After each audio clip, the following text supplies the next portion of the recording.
Welcome to the Not Null Podcast. I'm just an AI voice, but here are your real hosts, Kevin Doyle, Paul Bratzlavsky, and Bobby Davis. Hey, everybody. Hello, and welcome to this week's episode of the Not Null Podcast. Thank you for joining us. I can ask you to do a couple of things if you could. If you haven't already, give us a review somewhere. We would love if you could do that. We'd also love it if you could share this podcast with somebody who you think might be interested. So, the Not Null Podcast, here at this podcast, we talk about all things tech, from AI, VR, robots, flying cars, the whole plethora of technology here. So this week I'm joined by Bobby Davis and Paul Bratzlavsky. Alex Lee is out this week again. He's traveling. He's in Mexico eating amazing tacos, I'm sure. Taking pictures of food. He'll be back. Yeah. Exactly. Taking pictures of food, but he'll be back again next week. Yeah, if you want to see his pictures of food, go look at his Twitter profile.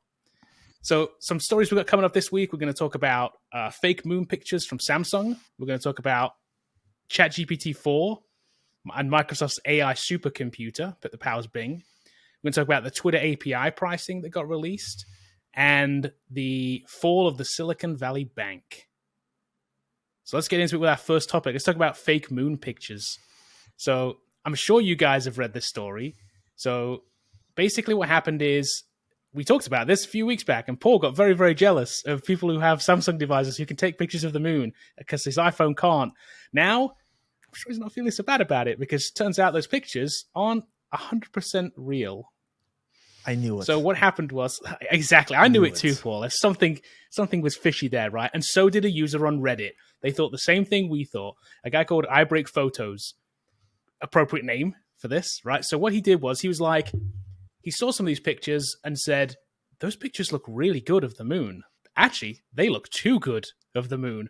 With 100x telephoto lens, which is what the S23 Ultra has, they're like, that's actually too good. Like, why is it so good? So he had this idea that maybe it was artificially enhancing the moon somehow. So he tested it. He basically took a blurry picture of the moon, photoshopped a picture of the moon, right? Blurred it, stuck it on a TV monitor or a monitor on the other side of his room, and took a picture of it with his S23 Ultra. Well, turns out what the picture that it took was a full, like, great-looking picture of the moon, even though the source was ultimately blurry on a monitor. So basically what happened is the phone used some machine learning, some AI, and it enhanced the picture of the moon. What do you guys think about Nothing's this? real anymore. That's it. Might as well just give up. I just think Kevin's jealous that he doesn't have a Samsung device. That's what it is. That's why this story got picked out. I'm jealous of the AI. The moon pictures.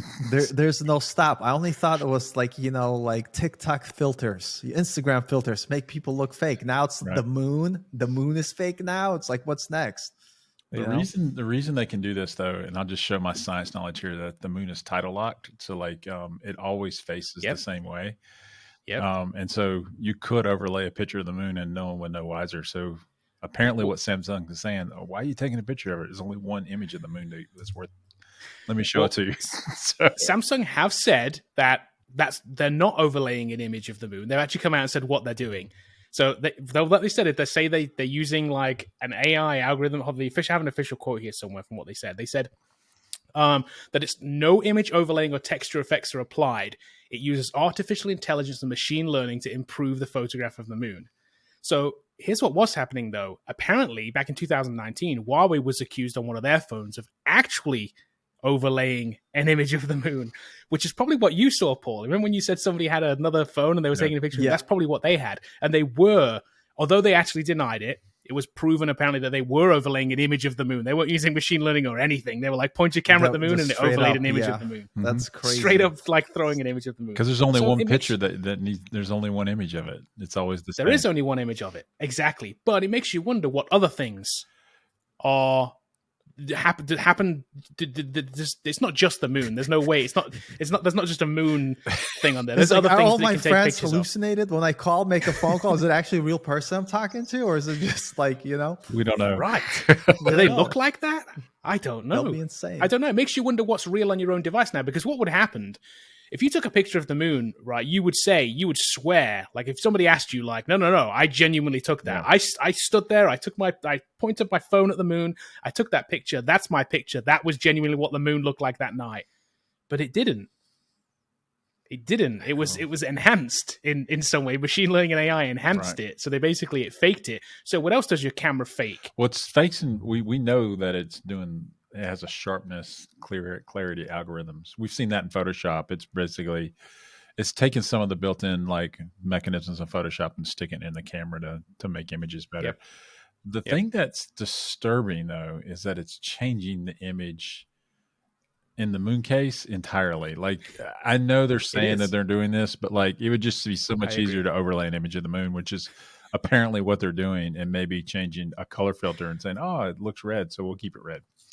But like, it's the same, same thing Huawei was doing with their image. And so if you take a picture of a storefront out there somewhere and you happen to catch, I don't know, someone committing a robbery or something, is that image real or not? I mean, like, so that's the wondering if it's real or, right. What happens when take it? What actually makes a photo? So are my Bigfoot pictures real or not? Of course they are. It's like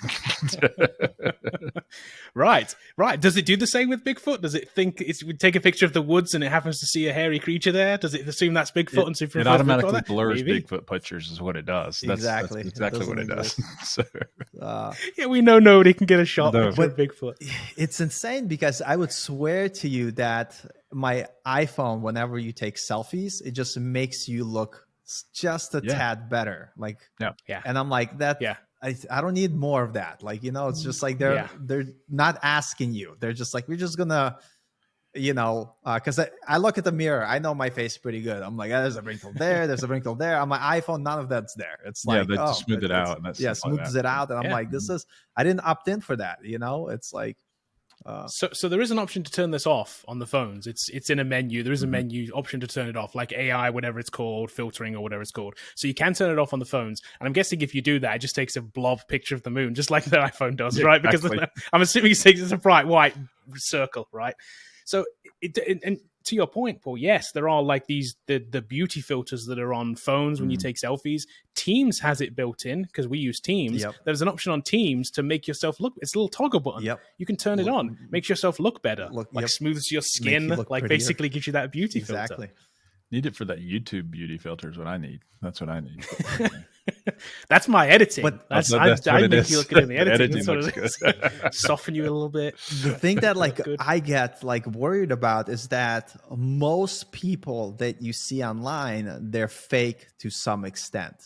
I'm not talking about their personality. That's a whole different debate. I'm talking about the visuals, and it's pretty insane. And like, you'll see these like TikTokers or these people on Instagram, and once in a while you see the filter like flicker. You're like, oh, okay, it's like, it's not a real person. It's and to me, it's like we're setting like this expectation that's not real to begin with for like, body image or whatever. And I'm just like, wow, I think this is like what's coming. Like, the moon's not real, people are not real. Like, what's going on? The moon's not real.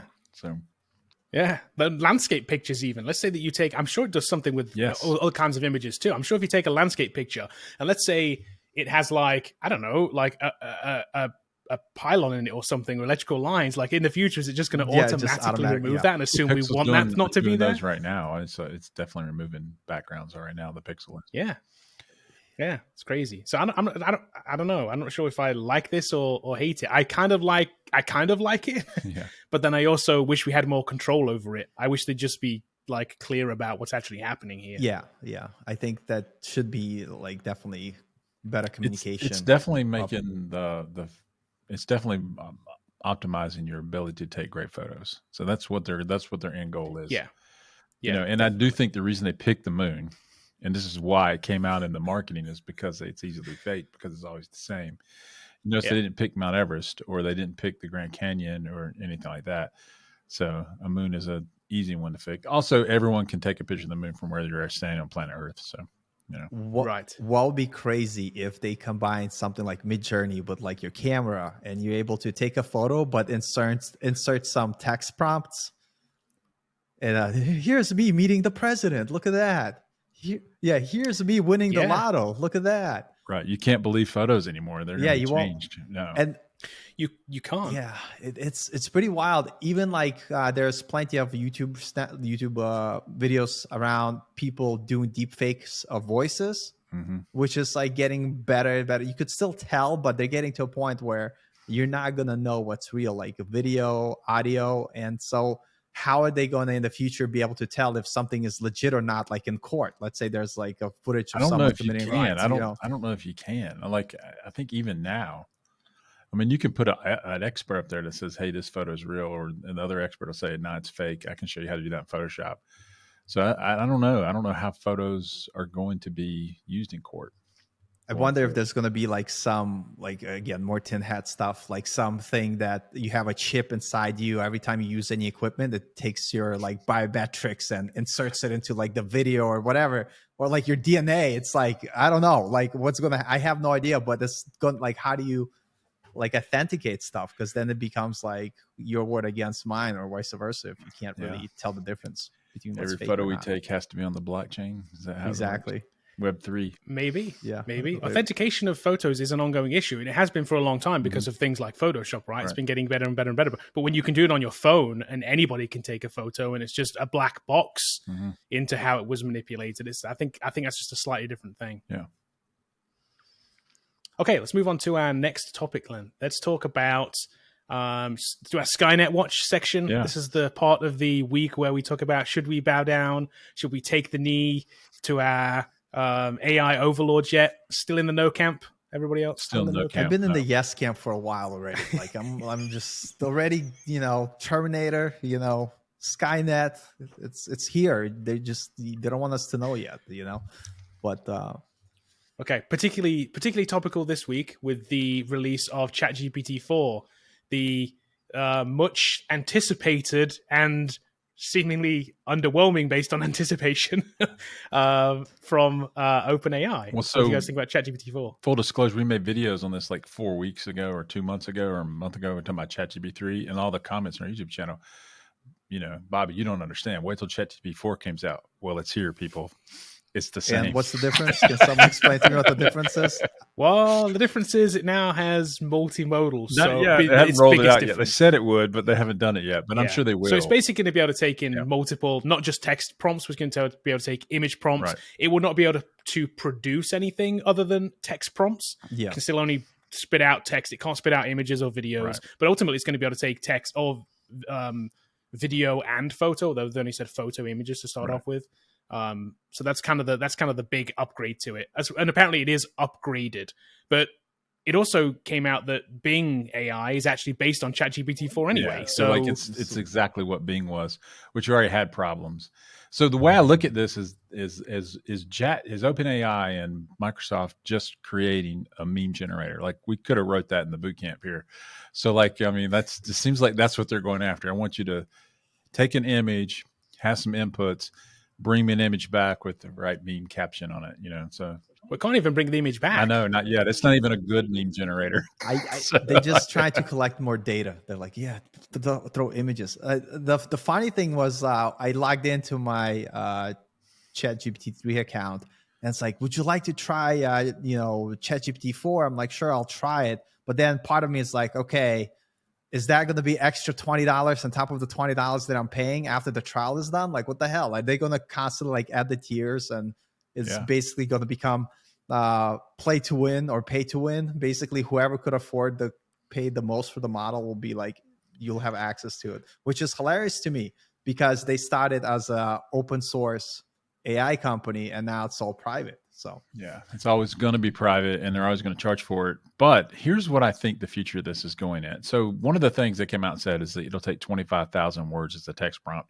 So you can feed it, the Constitution or something like that, which is okay. But here's what we've seen with all of this technology. The broader the context is, the larger they make these models, the more mistakes it makes. And so what I really think is going to happen in this industry is people need to start looking at the technology and saying, I need to make a smaller, more specific model that operates on a domain that I can control, and then it can do a better job at being more accurate. Because right now, you can call it hallucinations, you can call it mistakes. It absolutely lies to your face over and over again, and because I think the context is so broad that it can't figure out what or rein in on what it wants to respond to in the image, what the request is. So I really think maybe they'll make it better. I mean, but the reasoning capabilities that they talk about, it doesn't reason. It looks up text and brings back the next logical word that it thinks is. And then it tells you with absolute certainty that is the next word when it's not. So we'll see. I think I have some ideas. Like I'm actually going to build something on as soon as the AI comes out with images. I do think there's some applications here. And I do believe this, though I don't think it's going to control the world. I am starting to come around like maybe this is another platform. Maybe this is akin to a mobile screen shift where like all your products need to have you need to be thinking through like, how can AI enhance my product? Now, I do think every founder VC that's raising money today has wrote AI right in their presentations. I can remember this in the early 2000s, raising money for a company that I did. It was like, is it cloud-based? Like we have to put cloud-based in it when we're out raising money. So like, and they're like, is it in the cloud? I'm like, yes, it's on a server somewhere that's not in our house. I mean, like, it's cloud-based. Yeah, that's cloud. That's funny. We are hosting it somewhere. So yes, it's in the cloud. AI-powered coffee mugs. That's my next thing. That's what I'm doing. Hey, I could see that. So the difference from 3.5 to 4 is kind of like is not a massive jump. It's not the jump that everybody thought it was going to be. And Sam Altman had said this, and we talked about this before. He'd actually said, like, hey, if you're expecting this super powered, fully automated AI for ChatGPT4, you're going to be sorely disappointed because they already had it at this point. They knew what it was. They knew what it was capable of, and it's a minor upgrade. It still has the exact same problems 3.5 has. It does nothing different about, like you said, lying to you. They call it hallucinate. I'm sorry, but that's like just softening down the word. It is lying to you. Yeah. It is giving you something that it presents as a fact that is just unfactually true. That's a lie. Yeah, the reason they say hallucinate is because they're admitting that it doesn't know the answer. So, like it's lying means I knew the answer. I gave you a different one. This one just I have no idea, but I'm right. So, But I do think people are confused about multi-model in the AI things and they're acting like it's a great improvement over the previous ones. It just means that you can search different sets of data now. So the large text model, when you come into ChatGPT4, is kind of unchanged. They're going to increase the amount of information it'll take it at one time, but it's still searching through the same kind of data set. They're just adding more data sets to it, and one of those being images, maybe videos, maybe sound. That's what they said, but it hasn't been rolled out yet. So until it's rolled out, it's kind of vaporware at this point, like, until you actually see it. Can I send it a song, it recognizes the song, and then say, write me some lyrics, some Weird Al Yankovic lyrics for this song? Can it? I mean, that's what we're doing. Meme generator, parody songs. That's kind of the pinnacle of AI. I think we're running into. What I want to see someone do, and I know some people are already doing it because I've seen some examples, but for like video games, like NPC dialogue should be all generated by like ChatGPT. So you could just have a conversation until your heart desires. I could see that. That's a pretty good usage. Yeah, until it insults you. That's fine. Then it's they sue. I mean, and they start suing Bungie, because like the NPC cussed you out, like or something like that, or called you a moron. Fine. People need to grow a backbone. Back, But you know how people are; they'll get offended. Hey, they will. They will always find someone to blame. Yeah, exactly. They will. Okay, so also in our Skynet Watch section, then I also wanted to talk about Microsoft's AI supercomputer that they kind of gave us the behind the scenes of what powers Bing, right? What powers their Bing AI supercomputer, and it's Skynet. It kind of is Skynet-ish. This thing, it's connected to tens of thousands of NVIDIA A100 GPU chips. Now, if you've seen these A100 GPU chips, they make the 4090 look like baby stuff. These A100 chips, like, they're tens of thousands. Damn. They can be. They start at like 5, I think, is like the cheapest thing you can buy. They're like industrial basic GPUs. So they basically had tens of thousands of these. Jesus. They reworked them into a server rack, and basically that's what powers ChatGPT. It's hundreds of millions of dollars. Yeah, that's part of Microsoft's investment when you're talking about $10 billion. I mean, part of it is they had to restructure Azure to be able to do this, and how it's built out. And so now what you're seeing is OpenAI or cognitive services on Azure eventually this is where you can also access the API from them directly, or you can access the API from OpenAI. But I think most people will be hitting it through Azure because you get the extra compute power to do things in addition to what the OpenAI can do, but the other things that, you know, and you hook it to a website eventually or something, build an app or something to make it do whatever. I think people just putting chatbots on top of stuff. It's like, if that's all you can do with it, that's already been done. I mean, like Bing's already been done. It, you know, ChatGPT's already been done. I mean, them putting in Snapchat, in my opinion, you know, if I was on the board or on the devs, like, that's a dumb idea. Like, I mean, I see what you're saying, but like, why wouldn't they just go somewhere else? We want them to stay in our app. I understand that, but like, you can't put ChatGPT on every single app. You got to come up with something else to move the needle, because eventually people will just not use your app because of that. So, whereas I do see people just globbing it on to their app and try to call it, hey, it's AI. We have AI. We have AI. But like, it's just not. I mean, it's pretty insane, like all the stuff that's going to happen. Just thinking, like, coming back to that fake moon example, like, I mean, I would love to have an answering machine which is able to have a conversation with somebody who calls me, and I don't really care to hear what they want to say. Yeah, and that person won't be offended because they feel like they're talking to me and like I care about what they have to say. It'll be Paul AI, you know, just having a good time with them. So when your mom calls, you want the Paul AI to answer. Exactly. Yeah, we have an AI version of ourselves that goes and does all the stuff that we don't want to do. And then, you know, and once you put that inside a robot, that robot will just basically work to replace you, and then humans will be obsolete, and it's the end of the world. Like, right? So speaking of that, going the next step towards Skynet, related to this fact that Microsoft put Bing AI on this massive supercomputer, what Microsoft then did as part of their 10,000 layoffs that they recently did was let go of the ethics and society team. So the people that basically kind of monitored the ethical part of having AI and the societal implications of AI, they fired them. So they basically gave Bing a supercomputer and walked away. You know, that team was called like Debbie Downer. They were like, that team, they're always telling us what we can't do. They're always telling us we shouldn't put, like, you know, guns on robots and powered by AI. They just don't have ideas. Now it's a free for all. Now it's free for all. Exactly. They're like, you know, they're gone. It's good. But when you go into tinfoil land and you look at what Microsoft or OpenAI is trying to do, the two companies, they got the biggest AI out there and the most popular one.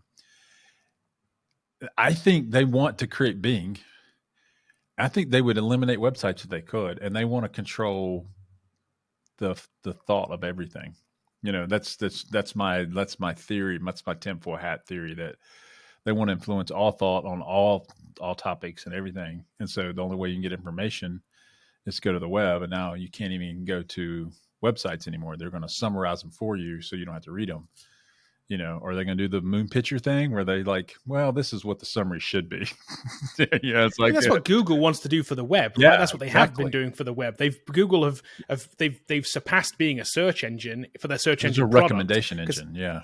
Right. Yeah. And they bury other websites. Brings back information. Yeah. Yeah. You know, so I think that's the dangerous territory where regulation is going to have to step in. You can't allow one corporation to dictate the thought of everything, you know, like you just can't. And so, especially when this AI has no problems lying to you, it has no problems lying to you. Like, there's no reason why we could trust it with anything important, you know, like, so could it shape world events? Could it cause a war? Could it cause upheaval in certain social circles? Could it tell people that, you know, I don't know, just something about your election or about whatever it is, you know, or whatever, public health or whatever like that, you know, would people listen to it? If it says, hey, you know what's good for your health? Run off a cliff. How many people would do that? You know, like, you know, gravity doesn't exist. And who do you blame if something does happen, you know? Who do you blame, you know, if that happens? It's like, because right now, I mean, we look at comments that we get on our YouTube channel, and it is discouraging on our part because we're telling people, hey, maybe you should look into learning to code. And we get comments like, why? Don't you see what's happening? The world is ending. I'm like, what do you mean the world's ending? Like, the world's not ending. It hasn't taken over. And they fully believe, there's a lot of people out there that fully believe that. No dev jobs. That's it. No work, period. I shouldn't learn anything. I should just stay home and quit because the robots are taking over. And they're serious. And it's like, they are serious. Yeah, that's it's pretty wild. That's a weird thought. And so, like, if AI comes out and tells people, I have taken over, I am in control, just sit back and I'll feed you, then it would be bedlam. It would be bedlam. Right. It would, and it so, would like, be, because there are plenty of people that would follow that. Yeah, that's crazy. This is H.G. Wells' War of the Worlds, when they put it out on radio and people believed it, it's like, okay, and that was just a radio show. And like, you're wondering how a radio show influenced that many people. If you went back and listened to the original broadcast, you're like, well, this thing's totally trash. Like, what is this? Like, but they believed it.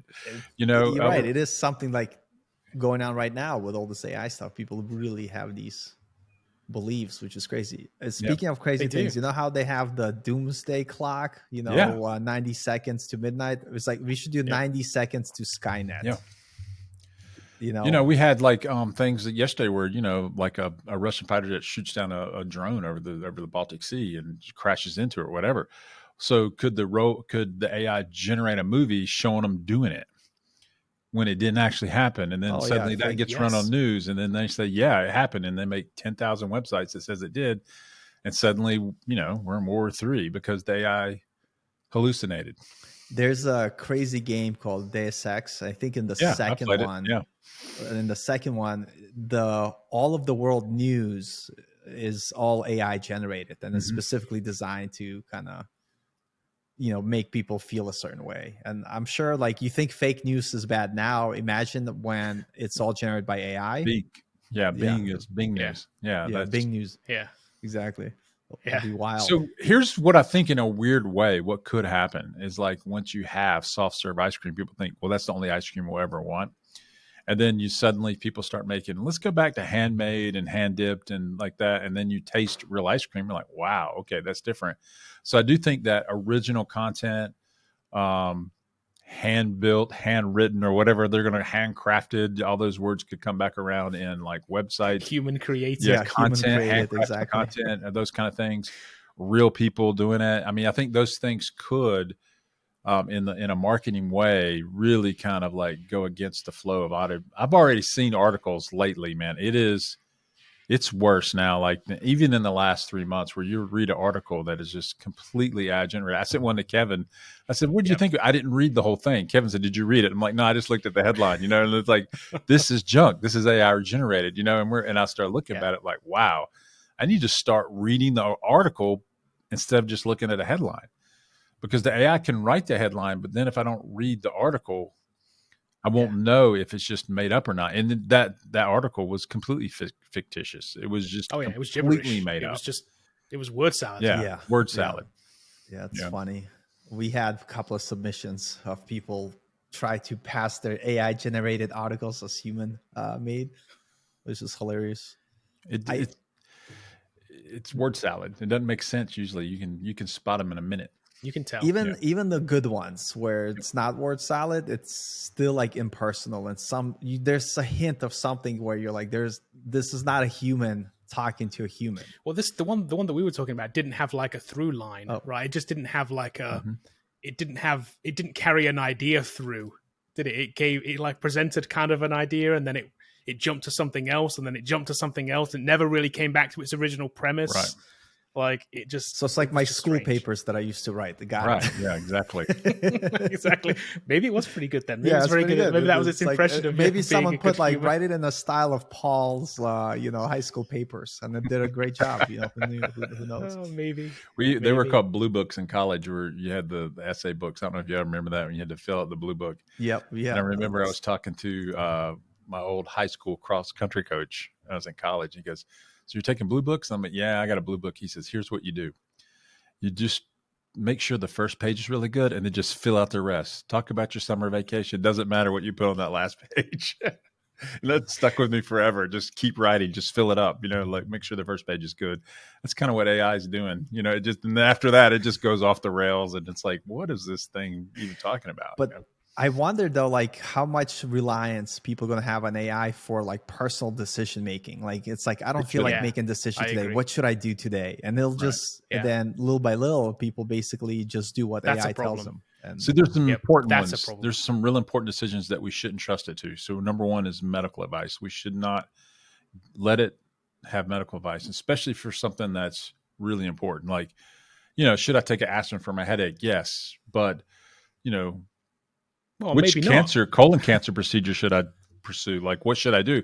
It's not going to be able to tell you those things. Legal advice for sure. If it's between you going to jail and not going to jail, or like getting sued, not getting sued, losing lots of money, you need to have a human lawyer in there to help you out. And I think that those things are just too important and too life-changing for AI to ever be good at it. I think there was a case where they used a bunch of AI produced material or a decision was made where a person went to jail or was found guilty, which is kind of crazy. That's crazy. And they're saying now there's an AI lawyer there says that we can beat your lawyers any time of the week. And I'm like, go for it. Never. I don't think you can. Never, not for me. There's no way. Like, there's just no way. Like, and then they're talking about like, you know, medical decisions and like diagnoses, which I think it can assist with it. I think certain things, like a friend of mine is looking at neural scans, and then they're using AI to try to find if they can see tumors in neural scans. And so they look at millions and millions of neurons. This is for a really large hospital here in North Carolina. And that's interesting work. And that's where AI could be a benefit, like where, but still at the end of the day, the human has to tell it that's a tumor. Yeah. You know, it needs like, to be checked still. And then what it can do is like, hey, I think there's a tumor here. This is what it should do.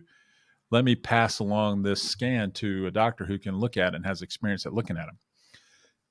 And I think that's kind of what it does. I mean, so I think, you know, and I think AI has its uses as an enhancement tool, but never a replacement for everything in any segment. Like, I just don't see it. Not even in content writing. I just don't see it ever working. No, it'd be a good use case for like a Tinder competitor where you have a bunch of bots, which are actually AI generated. Mm-hmm. And it's like, we'll simulate like a bunch of dudes, and then there'll be a bunch of girls that join. But I'm like the only dude on the platform. Everybody else is a bot. And all these girls for joining, they'll be like, I don't understand why all these other dudes don't like me. Why is this one dude, Paul, pops up all the time? Why is he always getting recommended? Exactly. Why? And it's because all the other dudes are just like AI generated who are not interested. And I'm the only one interested. And see, perfect AI use case right there. So you need to reconstruct your AI to say, you know, I like you, but I can't compete with Paul. Like, exactly. That's basically what it's going to be like. There'll be a bunch of bots that will like refer me. Like, you know what? Like, I may not be the perfect fit for you, but this guy, you know, Paul, a really good guy. And then they'll make up some crazy story. Yeah, we were like in the mountains and he killed a bear. It was like phenomenal. Funny. Yeah, there'll be a funny app to build. You know what? I think I'm going to put that on my to-do list to build that app. I think it's a good one. It's right there with Robot Girlfriend, right? VR exactly. Okay. Let's move on. Enough of that talk. Let's move on. Next thing we talk about Twitter API pricing. We talked about Twitter API before, going from being free for a long time to now being behind a paywall, and the pricing came out. You guys look at these. I couldn't believe it. I couldn't believe it. I thought it was insanity. I thought it was a joke. I know. Is that like? I still don't think it's a real publication. Yeah. No, starting at $42,000 a month for 50 access to 50 million tweets, and the pricing goes up to $210,000 a month. This is you need $1 million budget to run a tweet bot now, apparently. So I read a little into this, and I looked at like who uses the API to begin with, and this tells me like what Elon's thoughts are. So primarily, the API usage was done by academic researchers. I don't think he likes that. I think he priced those people specifically out of the market. Oh, 100% he did. Yeah. And I think that's kind of what it is. This was like, I don't want you on the API at all, like, period. Like, this is like in consulting, you know, when someone comes to you, can you build me a website? And you're either real busy or you don't like them or you don't want to work on it. So it's give $1 million. them, I don't want to do this price. And if they say yes, you know, then you're like, okay, I guess I'll do it. You know, so like, that's kind of what he did. I don't want you to use this price. Now, what I do think is, if you look at Twilio or Tweets or things like that, where they're paying the freight for that, it can get really expensive really quick. If you have Twilio integrated into your app, I don't know if it's $42,000 a month, but it can be. It can be really expensive. Yeah. And so he's saying you're getting 50 million messages, or you can look at 50 million tweets Yeah, you can access 50 million Yeah, tweets, but it's only 3% of it, so you can't search all of the user base. So I don't know how people are using this, or if they're looking for trending topics, or they're looking for certain things, or what they're using the API for. But he's trying to price it like an SMS service, which I think that's what he's doing. Right. He's trying to make money, and maybe these people will pony up for it. Well, we've said all along, he has to try and make money, right? Yeah. And the real money, as we know, is B2B. It's not B2C, right? So it's always hard to make a lot of money from consumers. It's easier to make a lot of money from businesses. And maybe this is the way that he does make that money, because people are already dependent on it. I do think some service will spin out of this. I do think there's some hope for the small users that someone's going to go out there and get the 50 million tweets and then resell them in smaller packages and make money on the difference between that. So they'll say, oh, you just need 1,000 tweets. Okay, here you go. And it's, it's $1 per tweet, or something like that. It's like, and you upsell it to in a smaller package that people can pay less per month. And then you make money on your 42,000. So you may be paying 42 grand a month, but you'll end up making 84,000 by charging people for a smaller subset and putting a software layer above the API that allows you to let them access. And if they hit the 50 million limit between all your user base, then you figure that out. I wonder what this does to apps like Tweetbot or whatever the other ones. I don't think. Are they just gone? You think they're going to pay this? No, because they don't have revenue, right? No, they don't make money to begin with. No, they're gone. Yeah. Same way with my, the app that you showed me where it says take a photo of this or whatever it is, quote this. Yeah. Like any of the meme apps are gone, aren't they? They're not gonna. Yeah. The other thing too, in real talk, I do believe Elon does have some more insight. It isn't that he's just, I want to charge it and I'm at academics. I do think there's a real cost associated with running the API, and they're looking at like compute cost and like throughput cost and everything like this. And they're like, okay, we need to limit this so we can save money on our side. So we'll charge for it, the ones that'll pay, and maybe we can make money on this. So we'll just see how many people think if the API is valuable or not. I can't right now. I don't really have an idea for an app that I could charge for that I would, other than reselling it. Like that's my idea. Right. Me and Paul can go in together. I put up 21K, you put up 21K. Let's do it. Let's resell it. Yeah. That's per month. I wonder if they're going to change this pricing or look at it at some point, or release their figures around how much they sell on this. I wonder if we're ever going to find out like how popular or unpopular this is, and whether that's the other thing that's weird about the pricing is the more you buy, the more it costs. Like it costs more to get the 100 million package. Usually it gets cheaper as you get bigger, but like on a per tweet basis, but it's not, it's actually more. And so like, he's like, yeah, you get the bigger package. I want you to pay more because it costs me more to operate that. I guess. Right. But Mac minis are expensive, Yeah. It's definitely eye opening. Like I think it's expensive. I mean, like I do. Yeah. Okay. Let's move on to our last story that we're going to talk about today, and this is the fall of SVB, the Silicon Valley Bank. This made like massive mainstream news, right? If you woke up last Friday, we're recording this on Wednesday the 15th. So last Friday just gone was when this happened, and people woke up and were like, "Whoa, hold on a minute! This was the second biggest bank failure in U.S. history. They were the 16th largest bank in the U.S." And basically, between Thursday and kind of Friday, this whole thing started on Wednesday. Between Wednesday and kind of Friday, U.S. regulators, specifically California Department of Financial Protection and Innovation, took them over. They shut them down. Yeah. They made the FDIC take charge of their funds, and they shut them down overnight. So I know this is your kind of area, Bobby. You know kind of a lot about this. This is your financial stuff. Yeah. You're in this kind of area. Luckily, we're not in SVB. I know that Paul's at Strappy, and they were. So they have more. He can speak to their exposure. But like in general, what people need to understand is, there's a limit of FDIC insurance, which is $250,000 per account. And a lot of people think, oh, wow, that's a lot of money. Like, or they also think, I've seen a lot of tweets like, well, if you're a sophisticated investor and you have $30 million, you should know that this is a problem and you should fix it. Yeah. But what people don't understand is even if you say have a $10 million account and you're like, that's a lot of money. People don't think about companies running payroll. We're like, well, I've got to run 2 payrolls this month or 3 payrolls this month. So it needs to be liquid because it's going in and out. We've got income coming in, but I've got to pay all the people that are doing it. And so while it could be your average balance is really high, there's a lot of outgoing coming out of there. And so like, the other thing that people don't understand about SVB is that payment processors were in this. So like, let's say that your Stripe was one of the companies that was in this. And like, if Stripe goes down, like you have a lot of money in your Stripe account and you're processing credit cards and you're not even impacted by this. And suddenly their bank account is empty. Well, right. So is your processing, if you haven't been paid out yet, it's gone. I mean, like their bank account's gone. And so here's what I think. I am not on the government regulation side. Like typically I always say like, no, let the market figure it out. But if you're running a founding company, and I had a company that I sold in 2018 and we had a problem with this and we spread across multiple accounts.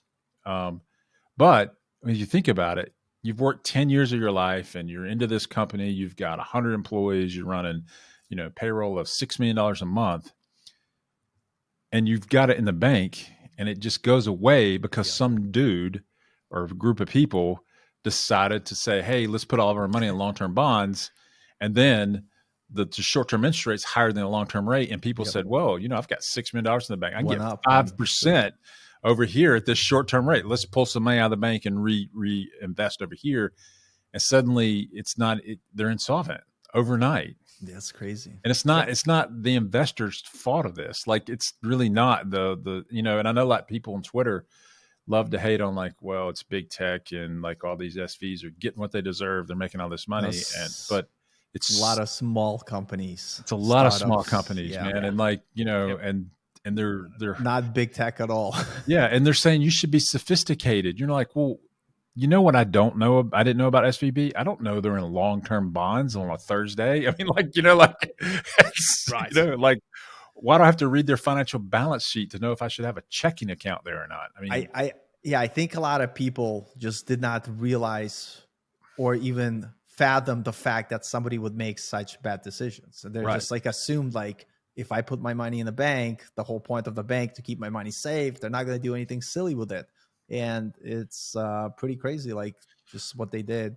And I think like, to me, what I found shocking that, everybody in Silicon Valley literally used that same bank. Mm-hmm. And it's like, as you do it, I will do it. And some companies diversified and some companies didn't. And so even like the feds came in and they're like, okay, we're going to fix it.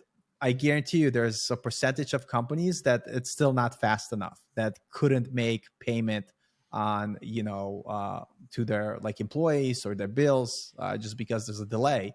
And to me, it's just like wild how some companies will go out of business, even though, the FD, IC like stepped in and said like, oh, we're going to guarantee that you get your money back. Because if you can't pay your operational expenses, even if it's 2 days, it could literally make and break some companies, which is insane.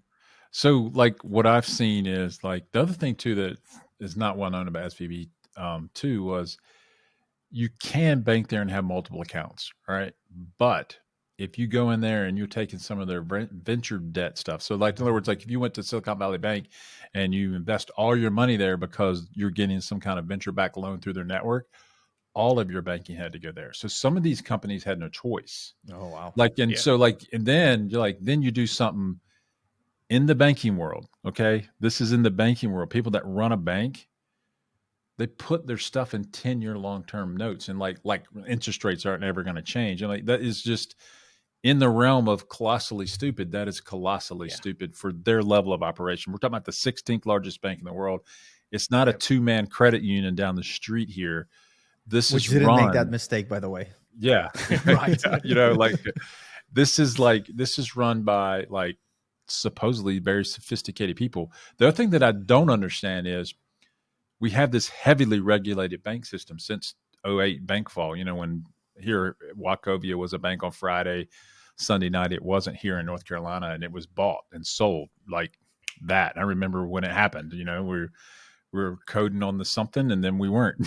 So like like it's gone. Like okay, okay, what does that mean? It's Wells Fargo now. So like. So those things happen overnight. So they've regulated the banks. They have this much on deposit now, but somehow them having like 30% of their cash in long-term bonds got past regulation. And that's why the government should come in and secure it, because you screwed this up anyway. Now, the taxpayer, that's us, people in here, and we're not in SVB, we're not in any of these companies. So why should we do it? And that's a valid question. But if you don't, and there is no banking system, then nothing works here in the U.S. Period. Yeah. And unfortunately, when people say, "Is it too big to fail?" Yeah, I mean, like it screws everybody. Yeah. I mean, like so it's just the way it is. So it did come out after the fact too that they were missing a chief risk officer since like April or something, like for the majority of time. So it's like that shouldn't be allowed. Right. Just not to have that shouldn't be a thing. And also not to be able to identify this as a problem. Clearly it's easily identified. We look back at it now and it's like, well, clearly that's an issue. Right. That is a giant risk for you as a bank. Yeah. Like so therefore you shouldn't be allowed to do it, because the only reason they did it was to make more money as a bank. Didn't they get bonuses? Literally, yes. Like they what did. The hell? So seriously? People, I think one of the changes that should come out of this, if you sit on the board of a bank and you're an officer of the bank, you should have some financial risk in this if this bank goes under due to stuff like this. Yeah. I mean, like, I get it. They can go out and sell a bunch of mortgages, and they didn't do that. This is not that they went out and made risky loans. They just took all their cash and put it in long-term bills, and then the interest rates went to 5.5%. And like, right. And I can't sell those 1% bonds anymore. And I can't get my money for 10 years. I mean, like 10 years, like a decade, like nothing's going to happen in a decade. So it seems like if you're running a bank, that you have to be in 30-day or 60-day treasuries or something like that. I mean, that's liquid, because people can come and ask for their money back. They acted like no one was ever going to take a withdrawal. The other thing that was happening was, which just is weird, Kevin. I remember a conversation we had months ago where you said, I'm going to go put some short-term. Have you seen the rates on these things? They're like 6.5% over like 6 months or something like that. Wow. And yeah. And so if we're talking about it and we're just like regular Joes here running a boot camp, like these guys are running a bank, it seems like they would have seen that this could happen, which means that we took money out of our checking account to put it in a T-bill, because that's wild. 6%. I mean, hey, that's, it's boring. It was 9 point something last year for those government I bonds. Yeah. Like they were good. Are there going to be any like repercussions for like what they did, or there's just, well, I mean, obviously the bank, they have a new CEO. They're going to have to figure out how that whole thing works ownership wise. The UK part of SVB, by the way, got sold to HSBC, acquired it for £1. So they basically So HSBC got a deal basically. I have read that there's some other like more complicated component of this where there's these they issue stock warrants in some of these companies. All right. And so a stock warrant is if the company is sold or goes public, you get to sell this or buy this stock at a certain price. And then if it goes above that price, you can like call that warrant and get that stock and then sell on the open market. So apparently the federal government's going to get warrants to all of these companies that are being made whole, which would in turn pay back the American taxpayer. So I do think that it sucks to be in there, but like they're going to have to pay something. I mean, like, then I do think that there should be like serious repercussions for these board members and in the upper management of these banks to say, this borders on like, this is it's reckless. It's reckless and illegal. Like it's just, you just can't screw with people like that. You have a higher, you should be on a higher pedestal. You have a higher, and should be looked towards, you're held to a higher standard than everyone else. it's the opposite. Like if we did something even remotely close to that as regular folks, would like be like, oh, look at Kevin, look at Bob, look at Paul, like, and we'll get tons of stuff that's like negative. But with them, they're just so far above. And we're worried about like the law that our taxes and things like that. Make sure our depreciation schedule is right in the company. Like something small fry. Like yeah. I remember one time where I had we got a visit from the IRS here, one of the companies, and had a part-time employee. And at the time, this was several years ago, he was a part-time employee, came 2 days a week. He was paid $10 an hour. This was like 8 years ago. All right. And the Department of Revenue comes in and they said, we need to audit because of this part-time employee. And I'm like, okay, yeah, do an audit. She sat there for 3 hours looking through all this stuff. And I said, well, he's part-time. So I paid him on a 1099. She says, he has to be a W-2. Did you direct his business? I said, yes. Did you make him come here? And I said, yes. Well, he's a W-2 and you owe his taxes. And so at the end of all this, she has all this threatening language. She goes, how much? I said, well, just tell me how much you owe. $400. I'm like, what are we talking about? Yeah, they will. Why are you here for $400? It doesn't matter if it's you could have told me that at 8 a.m. $1,000, $1 billion. They will do their job as if it's. What are you doing here? And so we get so bent out of shape over that stuff. And then these people make $1 trillion mistake. I mean, like they should. Yeah. I mean, you should be fined heavily for that. You definitely shouldn't be picking up a bonus on a Wednesday before the bank goes insolvent on a Friday. Crazy. They absolutely knew it was going to happen. They know that this isn't going to end well. And so, and then, it's just a run on the bank. It does happen, but it shouldn't because, people got spooked, which, the ones that got out on Wednesday, hey, if they did well. Yeah, exactly. And that's the point. You cannot blame the people who caused the run on the bank. You definitely can't do that because any one of us in that situation, if you found out that you had let's say you had $300,000 in that bank, right, and it's your account, you would immediately go and withdraw that if you knew they were that this was gonna come up. Yeah, man. No question. Yeah. Yeah, I'd read some reports where they were blocking wire transfers on Thursday night. Like they'd already done it on Thursday. They were trying to wire money out on Thursday night, and they had already, even before the announcement was made on Friday, and these guys got bonuses on a Wednesday. It tells me they know what was happening. Like they already knew what was going to happen, so they took some money and left and said, we're getting fired anyway. Might as well get paid. And I think that's just wrong. I mean, like that's just wrong. Exactly. And a lot of companies were affected by this. Yes. So I saw a story where there was a small company who basically Monday morning, they were calling around their vendors just to say, hey, look, we can't pay our bill today. This might be a minute we're involved in this SVB thing and we can't pay whatever. And it's basically interrupted these small companies. So there's lots of that going on. But there's also some large companies too, like Roku had money in there, Roblox had money in there, BuzzFeed had money in there. And we're talking about Roku had $487 million in there. So if that goes away, bearing in mind they have 1.9 billion in cash, I have to ask, why do Roku have 1.9 billion in cash? Like, what do they do with 1.9 billion in cash? These guys are raking it in. But they had 487 million of that in SVB, so it's like 6% of their cash fund or something. So it's not a lot of money. So they were spreading it out, but still, that's a lot of money. So, like, there's some services out there. And I don't know if there's a few that will allow you to like have an account where you put it in that account, and then behind the scenes, like a software layer that distributes it among multiple banks, and then they limit your exposure to high risk clients. But like, like even if you're running like I was saying before, like a $6 million payroll per month, like it's really difficult to do that. It's, like you're just trying to like use the banking system for what it is. I need the vehicle to pay my employees. It needs to be in an account somewhere.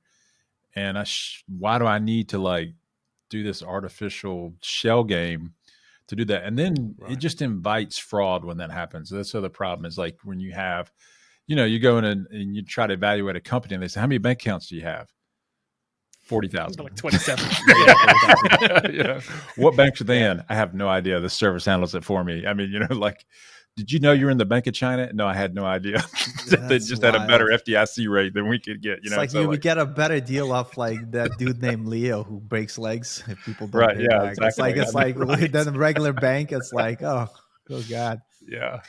It's my loan chart. It's crazy. As an individual, you just have to know if you have more than $250,000 in the bank, you're at risk, because that's the only amount of money the FDIC will ensure that you can guarantee to get back. So if you do have more than that, and that includes things like IRAs and 401ks and basically anything, anywhere where you have that, you have to diversify. Now, we'll say this, if you have a joint account, if you're married with a joint account, it is $500. So it's okay. So like you can have a joint account. If it's two owners, then you can have $500K.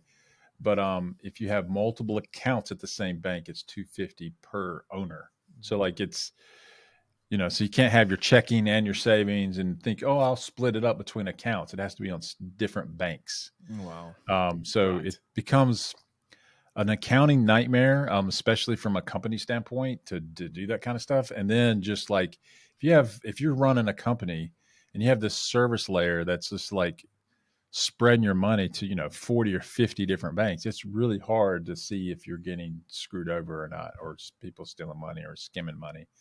And I know that doesn't happen, but it does.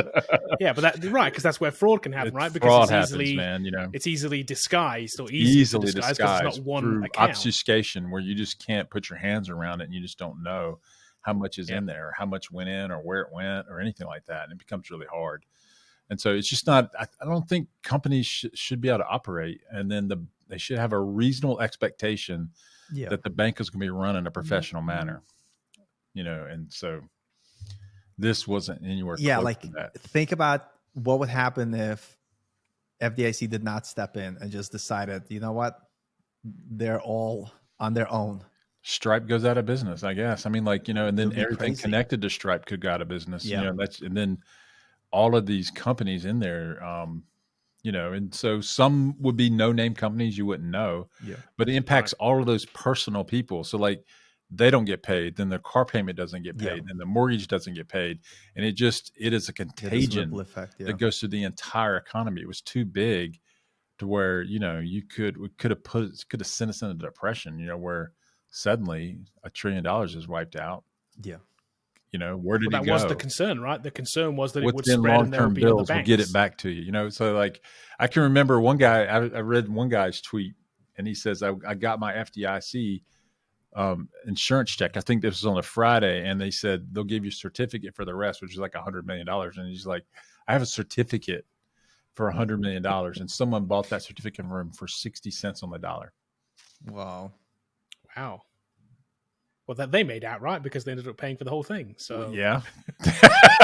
Well, I don't know exactly if they have or not. I don't know exactly. They said they're insured. The president came out and said you're good, but I don't know if that means that they can just go to the bank. I mean, there's no money in it. Right. I mean, Well, I mean, I don't know where the money's going to come from. So I'm not totally up to date on what they've done here on Wednesday, but the printing press. They said it was good. So I guess that would keep people from running at the bank. And so I guess they're going to cover everything, but I think some companies will lose some value out of this. They're going to have to pay something. I'm sure. Yeah, that's crazy though. Yeah. Okay, well, that's it. That's the end of this week's Not Know podcast. That was episode 5, which is really episode 6. Maybe we'll start renumbering them in episode 10 back because we use 0. Because when we reach episode 100, I want it to be episode 100. Yeah, right. That's all I want it to be. I want it to. So we need to refix our numbering at some point. Maybe we'll do it at 10, and maybe we'll skip 11. 99. Yeah, it'll be funny. Have one where it's what shouldn't there be episode 11 or it's episode that'll be maybe good we one. skip 13. Maybe we skip 13 or something. Yeah. That's what we'll do. We'll do something like that. Absolutely. We'll just skip a number at some point in the future because we didn't really think about it starting at 0. But hey. Well, maybe Alex will be back next week, and he can show us pictures of his tacos from where he's at. So. Probably real fake photos, AI, enhanced taco pictures. It's the food actually didn't look that good. It's just he used his phone. We could just Google tacos and we can look at it right now if you want. You doesn't even have to come back. We'll just look at they're online already. Right. Well, thanks everybody for listening. Thanks for watching. If you watched it on YouTube, if you haven't left us a review anywhere, we would love if you could do that. Also, if you could share this podcast with somebody, we would love that too. That will really, really help us out. And we'll be back again next week for episode 6 with some more interesting tech stories.